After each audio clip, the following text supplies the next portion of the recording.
My daughter left her 5-year-old autistic son at my door and never came back. That was 11 years ago. I raised Ethan myself. Everyone said he'd never succeed. Too different. Too difficult. They were wrong. By 16, he'd built a software worth $3.2 million. Then the news covered his story. 2 weeks later, my doorbell rang. Rachel, my daughter, standing there with a lawyer and documents claiming she'd been involved the whole time. Custody papers, financial records, visit logs, all lies, but they looked real. Our lawyer reviewed them and said without proof they're forged, we might lose. I panicked. Ethan didn't. He leaned over and whispered, "Let her talk." I stared at him. We were about to lose everything, and he wanted her to keep lying, but he just sat there, calm, watching, and I had no idea what he was about to do. My name is Vivian. I'm 68 years old, and this is my story. Before we continue, please leave a comment telling us where you're watching from and subscribe. We're creating a community of people who know that our best chapters can happen at any age. Now back to the story. Rachel showed up on a Friday in November 2010 with Ethan and one backpack. "Just for the weekend, Mom," she said at my front door. "And need a break, please." Ethan stood beside her, 5 years old, staring at the porch floor. He rocked back and forth, heel to toe. His hands covered his ears even though we weren't making noise. "Rachel, I'll call you Sunday." She was already turning away, walking fast toward her car. She didn't hug Ethan, didn't kiss him goodbye, just left. I watched her taillights disappear down the street. Ethan kept rocking. I'd taught elementary school for 35 years, had a few autistic students mainstreamed into my class over the decades, always with aides and specialists handling the hard parts. But standing there with my grandson, I realized I knew almost nothing about actually living with it. "Hey, Ethan," I said softly. "Want to come inside?" He didn't look at me, didn't move, just rocked. I picked up his backpack. It was light, too light for a weekend stay. I opened the door wider, waited. After a minute, Ethan walked past me into the house, still covering his ears. The refrigerator hummed. He flinched. The heater clicked on. He pressed his hands tighter to his head. I closed the door as quietly as I could. He was already in the living room, crouched in the corner by the bookshelf. "Are you hungry?" I asked. "Nothing." "Thirsty?" He rocked faster. I went to the kitchen, poured water in a yellow plastic cup I kept for when he visited. Those visits were rare, maybe twice a year, always short. I brought the cup to him, set it on the floor an arm's length away. He stopped rocking, looked at the cup, then went back to rocking. That first night was worse. I made chicken nuggets and fries for dinner because Rachel once told me that's what he ate. Ethan took one look at the plate and turned away. I tried pasta. No, I tried a sandwich. He pushed it across the table. "What do you want to eat?" I asked.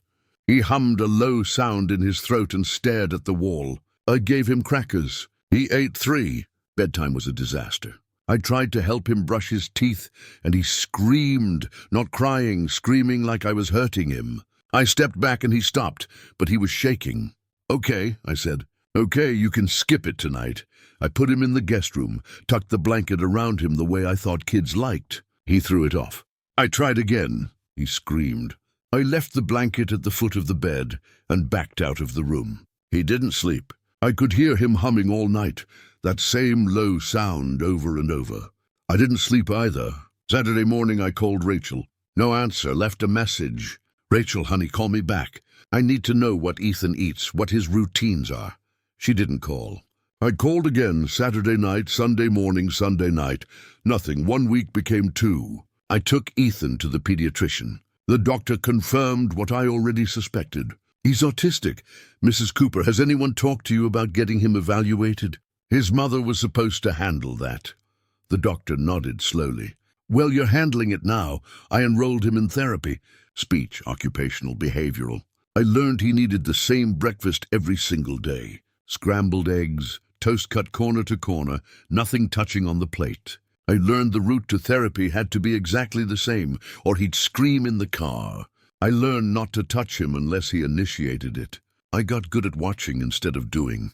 2 weeks after Ethan arrived, I found him in the living room at dawn. He was on the floor with a bin of toy cars I'd bought him, lining them up in a perfect row, but it wasn't random. He'd arranged them by color, but in a way I couldn't understand at first. I sat on the couch and watched. Red car, then one that was slightly more orange, then one more orange than the last, then yellow-green, on and on. This gradient so subtle I had to squint to see the differences. He'd organized them by shade perfectly. "That's amazing, Ethan," I said. He didn't look at me, but he kept arranging. December came. Rachel still hadn't called. I tried a different approach with Ethan. I stopped trying to get him to look at me, stopped pushing him to talk. I just made sure everything was the same every single day. Same breakfast, same time, same shows on TV, same bedtime routine that he'd finally tolerated, which was just me saying goodnight from the doorway. He calmed down, not happy but less frantic. He'd sit in the living room with me while I read. He'd eat meals without pushing the plate away. On Christmas Eve, I made sugar cookies. Ethan didn't help, but he sat at the table and watched me cut shapes. The kitchen smelled like vanilla and butter. The phone rang. I grabbed it, hoping. "Rachel, Mom." Her voice was flat, tired. "Rachel, thank God, when are you coming to get him? He needs you. I need to know." "I can't do this anymore, Mom." I stopped moving. "What?" "He's yours. I tried. I really tried, but I can't." Her voice cracked. "I just can't." "Rachel, wait." The line went dead. I called back. It rang and rang. No answer. I tried again. Voicemail. I stood there in the kitchen with the phone in my hand, the cookies burning in the oven, smoke starting to curl up. I turned off the oven, pulled out the tray. The cookies were black. I sat down on the floor, just sat there with my back against the cabinet. Ethan appeared in the doorway. He looked at me for a long moment, longer than he'd ever looked at me before. Then he walked to the counter, picked up the yellow cup I'd given him that first day, and brought it to me. He set it on the floor beside me. I looked at the cup, looked at him. He went back to the living room. I cried, sitting there on the kitchen floor with a burnt cookie sheet and a yellow plastic cup. The years after that blurred together. I kept everything exactly the same for Ethan. Same breakfast every morning, eggs and toast. Same route everywhere we went. Same bedtime, same routine, same everything. When I kept it consistent, he was okay. Not happy maybe, but okay. When he turned 6, he became obsessed with a set of magnetic letters I'd bought him. He'd arranged them on the refrigerator for hours. Not words, patterns, groups, sequences I couldn't understand. Then he started drawing symbols in little notebooks from the dollar store, circles, lines, tick marks, tracking something only he understood. At therapy, I asked about it. "He makes these marks everywhere. Should I be worried?" The therapist, a patient woman named Dr. Lin, shook her head. "He's tracking his world. It helps him feel secure. Let him do it." So I did. He filled notebook after notebook with his symbols and marks. By the time he turned 7, the symbols became letters, then short words. Egg, toast, school, home, simple things, but written in neat block letters. At 8, he was writing full sentences, times, what he ate, where we went, what happened. He learned to make eye contact sometimes, little flickers. He learned to tolerate the grocery store if we went at the same time every week. He learned that I wasn't going to leave, wasn't going to change things without warning. One morning in spring when he was 8, I was making breakfast. Eggs, toast, same as always. Ethan sat at the table with his notebook, writing something. "Why did Mom leave?" I nearly dropped the spatula. I turned around. Ethan was looking at his notebook, not at me, but he'd spoken. 3 years of mostly silence, then single words, and now this. A full sentence, a question. I sat down across from him. She said she couldn't handle it. He nodded once, wrote something in his notebook, went back to staring at the page. I got up, finished making breakfast, put his plate in front of him. Then I went to the bathroom and cried where he couldn't hear me. He'd spoken. He'd asked the question I didn't know how to answer, but I told him the truth. That's all I could do. The truth. And eggs and toast every morning and the same yellow cup. That's what I had to give him. It would have to be enough. A year after Ethan first spoke to me, the school called with a problem. It was September 2014. Ethan was 9, starting 4th grade. I thought we'd moved past the hardest parts. He was talking in full sentences now, eating in the cafeteria without meltdowns, even raising his hand in class sometimes. Progress. Then Principal Andrews wanted to move him. "Mrs. Cooper, we need to discuss Ethan's placement," he said over the phone. New teacher this year, Mrs. Brennan, who'd seemed kind at orientation. I've been hopeful. What's the problem? I asked. Ethan would be better served in our special needs classroom. The other students are moving at a different pace. I gripped the phone. Ethan keeps up with the work.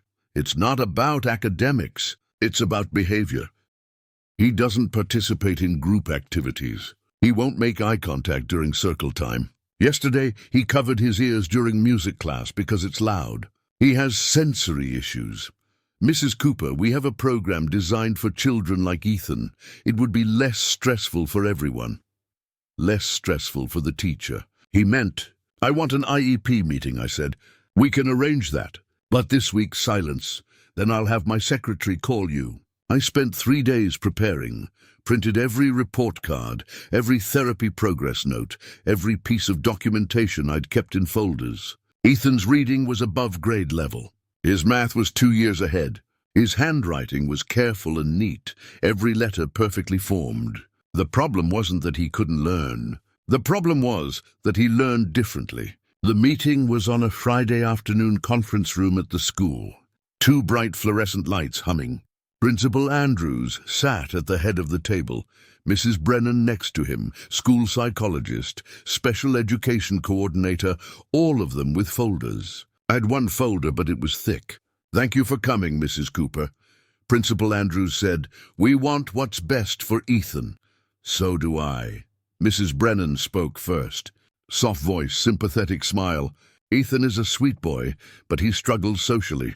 He doesn't interact with peers. During group work, he sits alone. He refuses to participate. Does he do the work?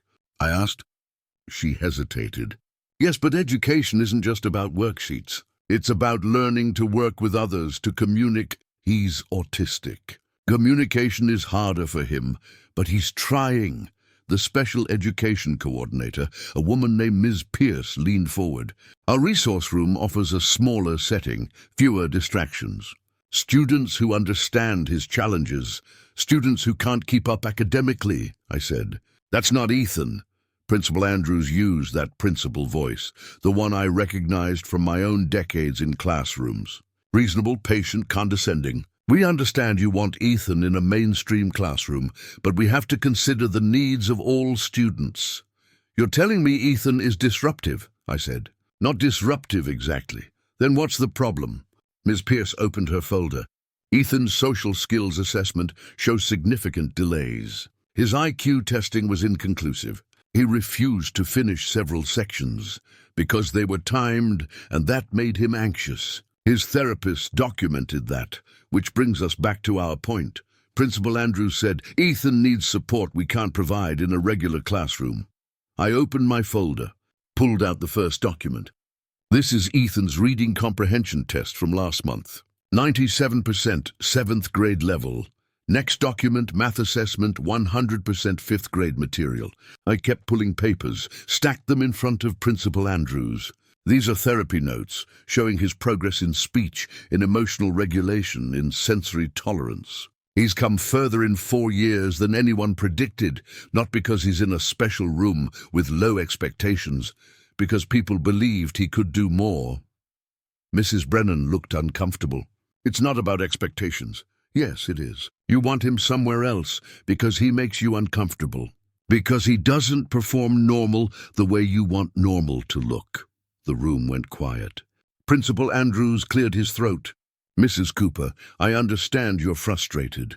Under IDEA, Ethan has the right to the least restrictive environment. That means mainstream classroom with appropriate supports, not segregation. Because he's different. I shouldn't have used that word segregation, but I was tired of being polite. We're not suggesting segregation, Ms. Pierce said quickly. Just a more appropriate setting. Then provide the supports in his current classroom, noise-cancelling headphones for music, extra time for transitions, a quiet space if he gets overwhelmed. That's accommodation, not removal. They looked at each other. Principal Andrews sighed. We'll draft an IEP with those accommodations, he said finally. But if Ethan continues to struggle, he won't. I didn't actually know that, but I knew giving up on him wasn't the answer. That evening, I spread all the meeting notes across the kitchen table, started organizing them into a 3-ring binder. Color-coded tabs for medical, educational, therapy, legal. My hands knew this work from years in classrooms. Ethan came in from the living room. He'd been watching his show, the same episode he watched every Friday. His yellow cup sat on the counter, where he always left it.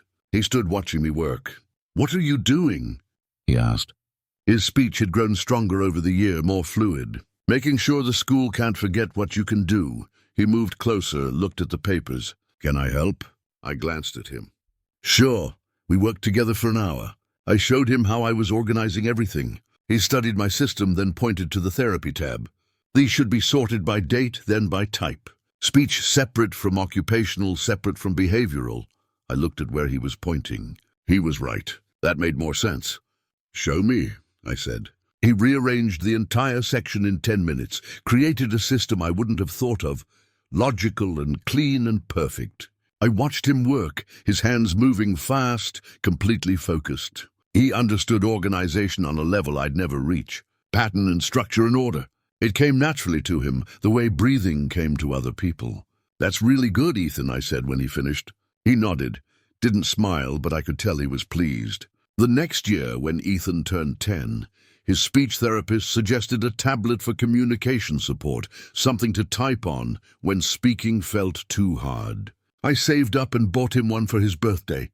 He had it figured out in a day. Within a week, he downloaded a scanning app, started photographing every page of his notebooks, creating digital copies. I watched him work, methodical and focused, preserving everything he'd ever written. "Why are you doing that?" I asked. "So I don't lose it," he said, not looking up from the screen. At therapy group sessions for parents, the other mothers would ask me questions during coffee time. How did I get Ethan to cooperate? Well, what was my secret? How did I handle the meltdowns? "I don't handle him," I said. I listened to him. One woman, Linda, whose son was 7 and non-verbal, shook her head. "But how do you stay so patient?" I thought about that. I guess I stopped trying to make him be someone else. I just try to understand who he is. She looked at me like I'd said something profound, but it wasn't profound. It was just the only thing that worked. Ethan started noticing patterns everywhere. That year, we'd be driving and he'd say, "The traffic light on 4th Street is mistimed. It stays red 45 seconds longer than the others." I had no idea if that was true. At the grocery store, he'd look at the receipt and point out a pricing error. The apples were marked wrong, 3 cents higher than the shelf tag. He was right every time. Once at a parent-teacher conference that fall, Principal Andrews smiled at me while explaining Ethan's progress, but his eyes stayed flat, cold. In the car, Ethan said, "He doesn't like me." "What?" "No, honey." He was being nice. His face moved wrong. The smile didn't match. I glanced at Ethan. He was staring out the window, expression blank. "What do you mean?" "Geez, when people really smile, the muscles around their eyes contract." His didn't. He was pretending. I drove in silence. Ethan was 10 years old, and he could read faces better than I could. By the time he turned 11 and started 5th grade, I thought we'd found our rhythm. Then Mrs. Hang called me at work one afternoon. "Mrs. Cooper, Ethan disrupted class today." My stomach dropped. "What happened?" I was teaching long division. "Ethan stood up and corrected me in front of everyone." "Was he right?" Pause. "That's not the point." "That's exactly the point." "Was he right?" "Yes, but then he was helping." "Mrs. Cooper, he embarrassed me. He needs to understand there's a time and place. He's 11. He sees a mistake. He corrects it. That's how his brain works." Another parent conference. Another stack of paperwork. This time, they wanted to label him oppositional defiant. I brought 6 months of therapy notes, Dr. Lynn's assessments showing Ethan wasn't defiant. He was direct, factual. He didn't understand social hierarchies that said adults were always right, even when they were wrong. "He's not being disrespectful," I explained to the school psychologist. "He's being honest. There's a difference." They agreed to drop it barely. That night, Ethan asked me a question while we ate dinner. "Why do they want me to be different?" I set down my fork. "What do you mean?" "The teachers, the other kids, everyone wants me to act like I'm not me." I didn't have a good answer. "Not really." "Because they're scared of people who see more than they do," I said finally. He thought about that, nodded once, went back to eating. A few weeks later, he asked if I had his birth certificate. "Why do you need that?" I asked. "I want to see it." I found it in my file cabinet. He studied it for a long time, then asked for his school enrollment papers, his social security card, anything with his name on it. "Are you okay?" I asked. "Is this about your mom?" "I just want to see everything. Make sure it's all there." I assumed he was processing what had happened, trying to understand why Rachel left, what his life looked like on paper. It made sense for a kid who organized the world in categories and files. I helped him scan everything into his tablet. Birth records, medical history, every legal document I had in the filing cabinet. He saved them all carefully, backed them up, created folders with labels I didn't quite understand. "What are you building?" I asked once. "A system," he said, "so nothing gets lost." I kissed the top of his head. "Okay, buddy. Whatever helps." I thought he was coping with his past. I had no idea he was preparing for his future. That future started taking shape the summer Ethan turned 12. He'd been scanning documents for months by then, organizing everything into his tablet with a focus I'd learned not to interrupt. But in June 2017, he discovered something new: coding. I found him at the kitchen table one afternoon with my old laptop open, staring at a screen full of text that looked like gibberish to me, lines of words and symbols and brackets. "What are you doing?" I asked. "Learning Python." He didn't look up. "What's Python?" "A programming language." "I'm following a tutorial." I leaned over his shoulder. The screen showed instructions about variables and functions and loops. None of it made sense to me. "Is this for school?" "No, I just want to learn it." I left him alone. That's what worked with Ethan. Let him follow what interested him. He spent the entire summer on that laptop. While other kids were at baseball camp or the pool, Ethan was coding. I'd bring him lunch, and he'd eat without looking away from the screen. His yellow cup sat beside the laptop, half full of water he'd forget to drink. By August, he was showing me things he'd made, little programs that did tasks I didn't understand. "This one sorts files by date," he explained.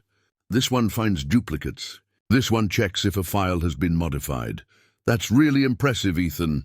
He nodded, kept typing. In September, I used the last of my savings to buy him a better computer.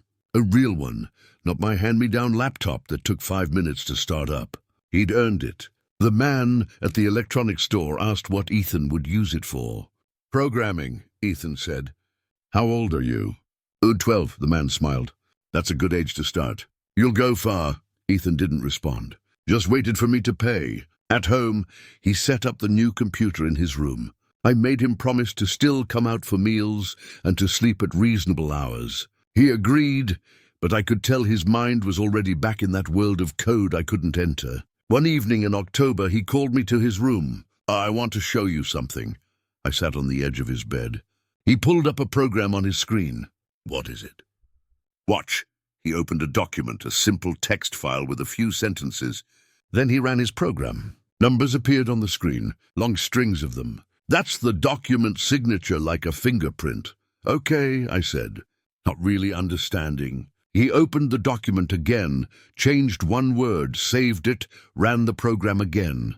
Different numbers appeared. "See, the signature changed. That means the document was altered. So you can tell if someone edits something. Yes, and when and how many times." He looked at me, actually made eye contact for a moment. "So things stay true."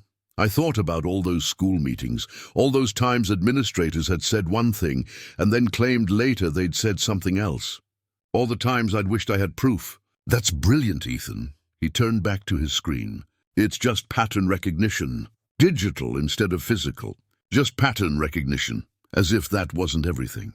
The next year, when he was 13, the project expanded. "I want to digitize all your binders," he said one morning at breakfast. "The school meeting notes, all of it." I looked at him over my coffee. "That's a lot of scanning."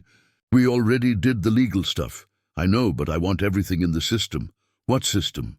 "The one I'm building, so nothing gets lost or changed."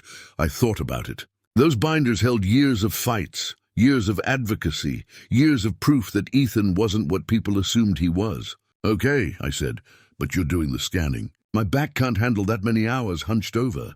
We spent weeks on it. I'd pull out binders and Ethan would scan page after page. IEP meeting notes from 2014, therapy assessments from 2012, report cards, progress notes, incident reports, every piece of paper that told Ethan's story. He didn't just scan them. He did something to each file on his computer, adding layers of information I couldn't see. "What are you adding?" I asked once. "Timestamps, verification codes, hash values," he paused. "Each document connects to the ones before and after it like a chain. If someone tries to change one link, the whole chain breaks. Why would someone change them?" He looked at me. "Why did Principal Andrews try to move me when I was 9? "Fair point. So this protects the truth," I said. Yes, I watched him work. This kid who'd been non-verbal 7 years ago, who'd screamed at the sound of the vacuum cleaner, who couldn't look anyone in the eye. Now he was building something I could barely comprehend, something powerful. "I'm proud of you," I said. He nodded once, kept scanning. Our relationship had changed by then. We didn't need a lot of words. I'd say something, he'd nod. He'd show me something on his computer. I'd tell him it was good. We had dinner together every night. Same time, same seats. His yellow cup always to the right of his plate. Comfortable. That's what it was. Comfortable silence with someone who understood you, didn't need to fill every quiet moment with noise. He turned 14 in November 2018. One afternoon, he asked if I'd kept anything from when he first came to live with me. Like what? Receipts, calendars, bank statements, anything from 2010 or 2011. I frowned. "Why would you want that?" "I just want to see it." I led him to the garage, showed him the boxes I'd never thrown away because I'm not a throwaway kind of person. Old tax records, utility bills, bank statements going back a decade, calendars where I'd written appointments and errands in cramped handwriting. "You kept all this?" he asked. "I taught elementary school. We keep everything." He started going through the boxes, pulled out my 2010 calendar, opened it to November, ran his finger down the dates. "Why do you need this?" I asked. "I need to know what really happened, not what people say happened." "What actually happened?" I sat down on an overturned crate. "This is about your mom." He didn't answer right away. Just kept looking at the calendar at my handwriting, marking the day Rachel brought him. The days after when I'd written try chicken nuggets and call Rachel and doctor appointment. "I need to know the timeline," he said finally. When things happened, what was real? My chest tightened. He was processing it. The abandonment, the years without her, the questions he'd never gotten answers to. "We can scan all of it," I said. "Whatever you need." We brought the boxes inside, spent the next month scanning grocery receipts, bank statements showing I'd never gotten money from Rachel, phone bills proving she'd never called, calendars documenting our routine, our life, every ordinary day that proved she'd been gone. I thought he was building a timeline of his childhood, understanding his past through documentation and proof. "Why grocery receipts?" I asked once, watching him scan a faded slip from 2011. "They have dates. They show where we were, what we bought. They're evidence." "Evidence of what?" "Of what happened, of what was real." I didn't push. If he needed this to heal, I'd help him. He started staying up later that year. I'd go to bed at 10 and hear the click of his keyboard through the wall. At midnight, I'd get up, make him a sandwich or cut up an apple, leave it on his desk without saying anything. "Thanks," he'd murmur, not looking away from his screen. Some nights, I'd wake at 2 or 3 hours in the morning and see light under his door. "Ethan, you need to sleep," I'd say. Almost done. He was never almost done. One night in February, I brought him tea at 1 in the morning. His room was cold. 3 monitors now, all showing different screens of code and documents and data. "What are you making?" I asked. He paused, turned to look at me. "Something that will help people know what's real and what's fake. What actually happened versus what someone claims happened. That's really important to you." "Yes, because of your mom." He thought about that. "Because people lie and sometimes you need proof." I kissed the top of his head. His hair needed cutting. "Don't stay up all night," I said. "I won't." He did anyway. I'd find him asleep at his desk some mornings, head on his arms, monitors still glowing. I'd put a blanket over him and make breakfast. He'd wake up an hour later and come to the kitchen like nothing had happened. I was proud of him, proud of his dedication, his intelligence, his drive to create something meaningful. I just didn't understand what it was really for. I thought he was healing from the past. I didn't know he was building armor for the future. I'd find him asleep at his desk some mornings, head on his arms, monitors still glowing. I'd put a blanket over him and make breakfast. He'd wake up an hour later and come to the kitchen like nothing had happened.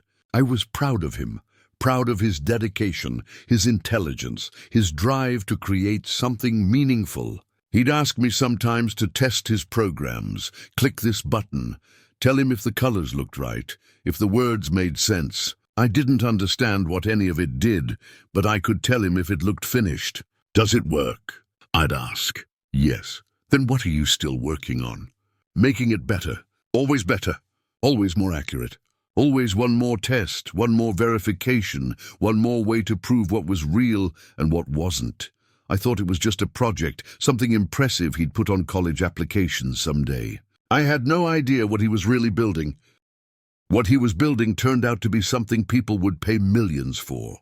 Ethan was 15 when he finished it. Spring 2020, middle of the pandemic. The world locked down and everyone suddenly living online. Ethan barely noticed the difference. He'd been living in his room with his computers for years already. "I want to show you something," he said one afternoon in May. I followed him to his room. 3 monitors all showing different screens. He pulled up a program with a clean, simple interface. Nothing fancy, just boxes and buttons and text. "This is it," he said. "The verification system. What does it do?" He clicked through screens, showing me features I only half understood. It analyzes documents, checks if they've been altered, when they were created, if the signatures match other known samples. It catches forgeries. I watched the program run through a sample document. Numbers appeared, graphs, analysis results. So if someone fakes a document, this catches it. Yes, the metadata, the digital fingerprints, the patterns. It sees what people can't. That's incredible, Ethan. He nodded. "I'm going to sell it. To who? Security companies, fraud prevention, anyone who needs to verify documents are real." He said it so matter-of-factly, like it was obvious. My 15-year-old grandson was going to sell software to companies. "Do you know how to do that?" I asked. "I've been researching." Of course he had. He started reaching out to companies that month. Sent emails with professional language. I helped him polish, though his direct way of writing was clearer than most business communication I'd seen. The first sale came in June. A small security firm bought a license for $20,000. I stared at the number on the screen when Ethan showed me. $20,000. "It's less than it should be," he said. "But it's a proof of concept. Now I have a client." He was right. Once word got out that his system worked, other companies wanted demos. Ethan took conference calls in his room. That same calm voice he used with me, explaining technical concepts without dumbing them down. I'd listen from the hallway. Sometimes he'd say things like, "The algorithm compares hash values across multiple verification layers," and somehow the business people on the other end understood him, or pretended to. He turned 16 in November 2020. By January 2021, he had 6 more clients and enough money in his account to pay for college twice over. Then the big offers started coming. Tech companies wanted exclusive rights. Corporate fraud prevention firms wanted to license it for their entire operations. The numbers jumped from thousands to hundreds of thousands to millions. "I need help," Ethan said in February. "I don't know how to evaluate these contracts." I found a business lawyer through a colleague, James Nakamura, specialized in intellectual property and software licensing. He met with us on a Saturday morning at our kitchen table, spread out 3 different contract offers. "These are all substantial," he said, looking at Ethan. "You built something valuable." Ethan nodded. "Which one is best?" James walked him through the options. Licensing deals that would pay over time, acquisition offers that would buy the software outright. "I want to sell it completely," Ethan said finally. "I don't want to manage licensing or support or updates. Just sell it and be done." James looked surprised. "You're sure? Licensing could pay more long term." There's a non-compete clause in the acquisition, Ethan said. If I sell it, I can't make competing verification software for 5 years. That's standard, James said. Does that bother you? No, I'm done with this kind of software. I glanced at him. He said it so definitely, like he'd already planned what came next. He sold it in March for $3.2 million. $3.2 million. I couldn't process that number. I'd worked 35 years as a teacher and made maybe half that total before taxes. The local news heard about it somehow, wanted to do a story about the local autistic teen who'd created revolutionary security software. I didn't want them in our house. Didn't want them turning Ethan into inspiration material, but he said yes. The reporter, a young woman named Kate, came on a Thursday afternoon. She set up in our living room, asked if she could film Ethan at his computer. "Can you explain what your software does?" she asked. "It verifies document authenticity through pattern recognition and metadata analysis," Ethan said, looking at the camera the way he'd look at anyone, direct. "It catches forgeries that people miss." "What made you want to create this?" I tensed, but Ethan answered simply, "I wanted to know what was real. People lie. Documents don't if you know how to read them correctly." Kate smiled. "That's very insightful. Do you have plans for what you'll do with the money?" "Not yet." She tried a few more questions, but Ethan's answers were short, factual, not the emotional human interest story she wanted. After 20 minutes, she thanked us and left. The segment aired on Friday Evening News. Local teen creates revolutionary security software. They used maybe 2 minutes of the interview, added dramatic music, showed Ethan at his computer looking focused and brilliant. I watched it with him. "How do you feel?" I asked when it ended. "Fine, but I noticed something in the days after."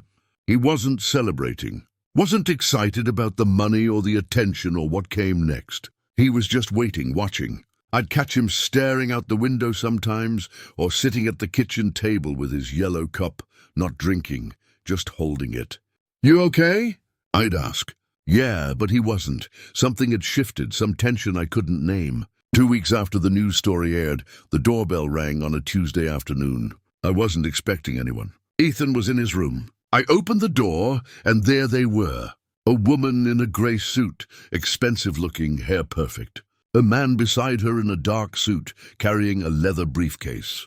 The woman smiled. It didn't reach her eyes.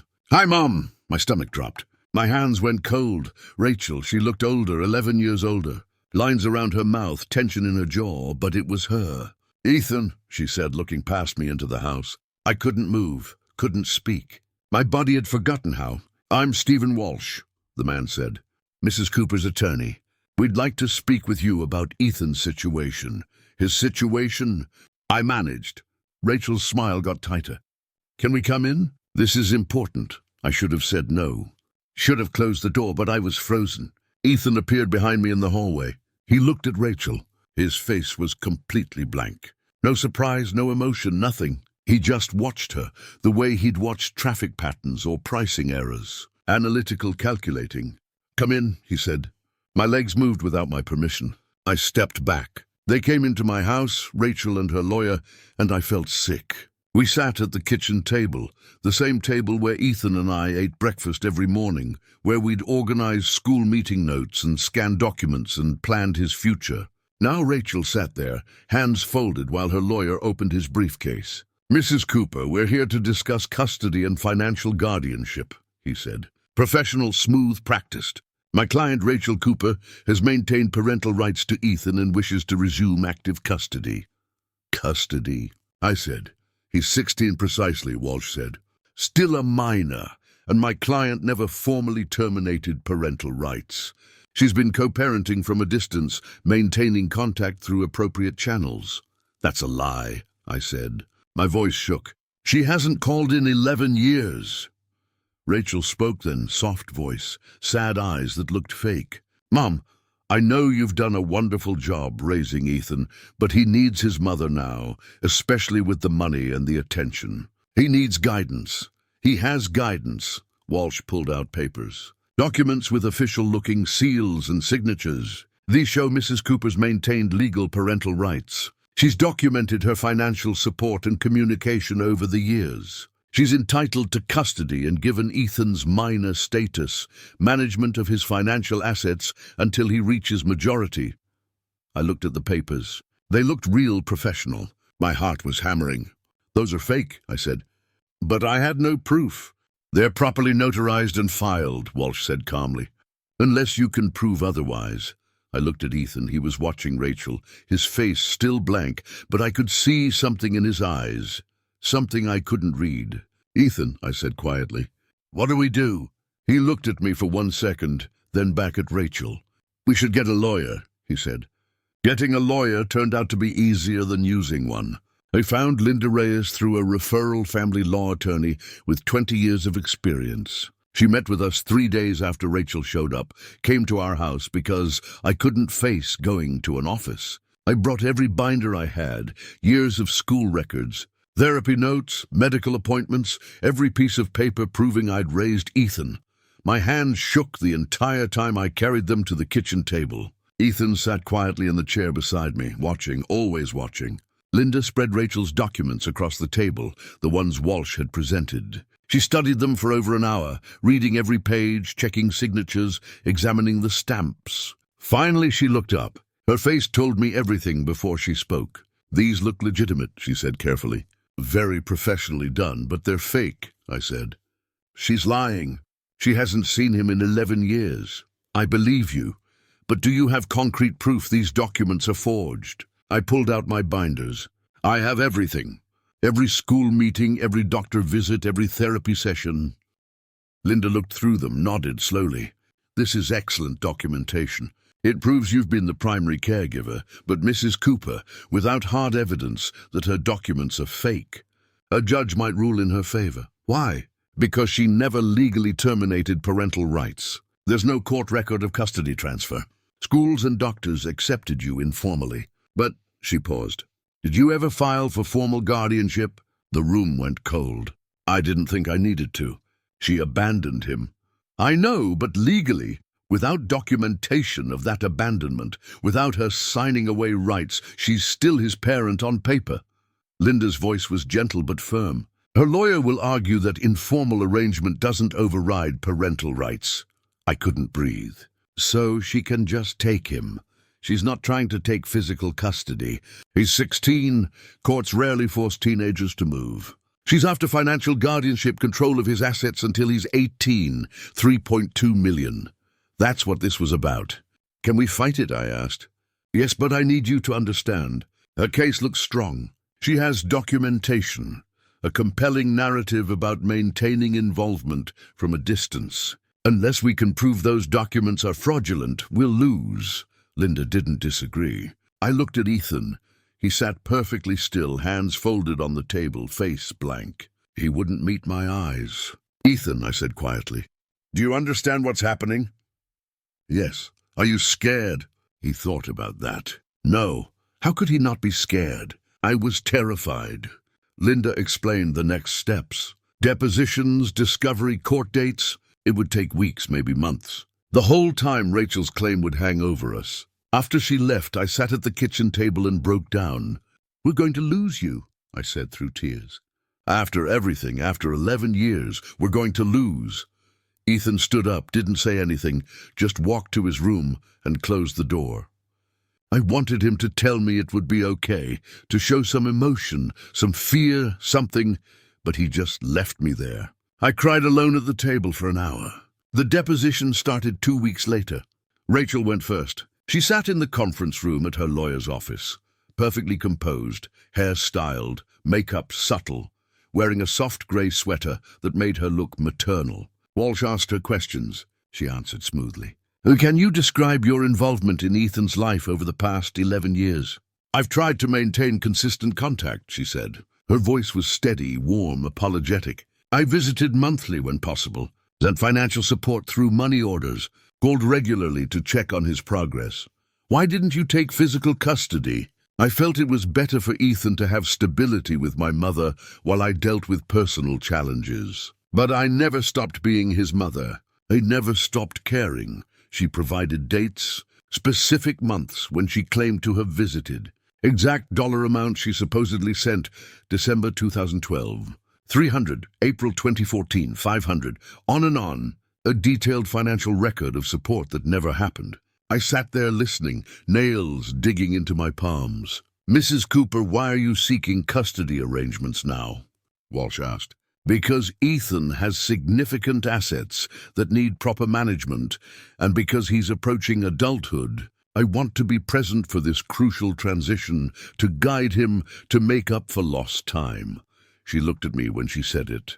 Sad eyes, regretful smile. I wanted to scream, wanted to call her a liar in front of everyone, but Linda had warned me, "Stay calm, don't react, let her tell her story." After Rachel finished, Linda took me aside. "Her testimony is detailed, consistent. That's very convincing to judges. It's all lies." "I know, but can you prove it?" I couldn't. Ethan's deposition was 3 days later. Walsh asked him questions about his childhood, about memories of his mother, about her involvement. "Do you remember your mother visiting you?" Walsh asked. "I don't recall specific visits. Do you remember phone calls from her?" "I'd have to check my records." "What about financial support? Did you know she was sending money?" "I don't remember receiving money from her." Walsh looked pleased. He thought Ethan's memory was poor, that it supported Rachel's narrative that she'd been involved. But Ethan, being autistic, simply didn't remember clearly. He had no idea. Linda asked Ethan questions too. "Can you describe your relationship with your grandmother?" "She takes care of me, cooks meals, helps with school. She's always been there." "Do you want to live with her?" "Yes." "Do you want your mother to have control of your finances?" "No." Short answers, direct, true, but they felt weak against Rachel's detailed lies. After the deposition, Linda drove us home. "He did well," she said. "But Mrs. Cooper, I have to be honest. Without evidence proving Rachel's documents are forged, this is going to be difficult." "How difficult?" "We might lose." That night I couldn't sleep at all. I lay in bed staring at the ceiling, thinking about Ethan being taken away. Rachel controlling his money, him turning 18 and being free. But those 2 years feeling like forever.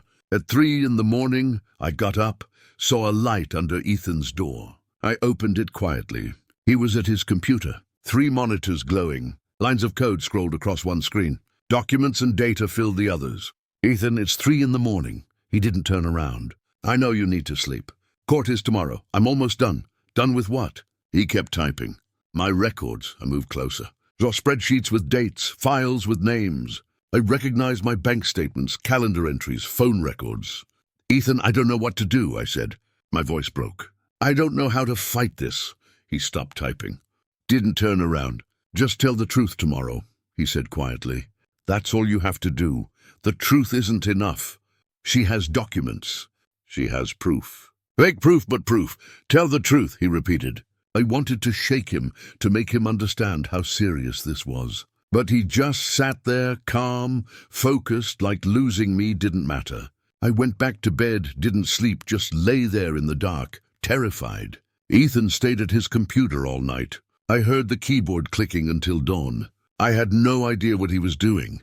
I just knew I was about to lose him, and there was nothing I could do to stop it.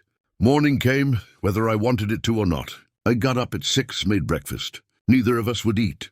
Ethan came out of his room at 7, showered, dressed in the button-down shirt we'd bought for court. He looked older than 16, tired but calm. "You ready?" I asked. "Yes." We drove to the courthouse in silence. My hands shook on the steering wheel. Ethan stared out the window. Linda met us on the steps. "Remember, stay calm. Let me do the talking. Ethan, answer questions directly, but don't volunteer information." Ethan nodded.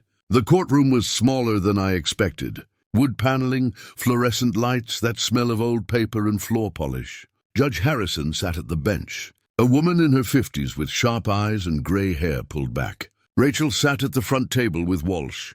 She dressed carefully, soft colors, minimal jewelry, hair loose. She looked like a concerned mother. We sat at our table. Linda on one side of me, Ethan on the other. "All rise," the bailiff said. The hearing began. Walsh stood, presented his case smoothly.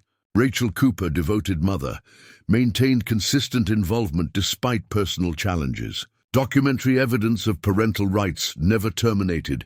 Financial support provided. Regular contact maintained.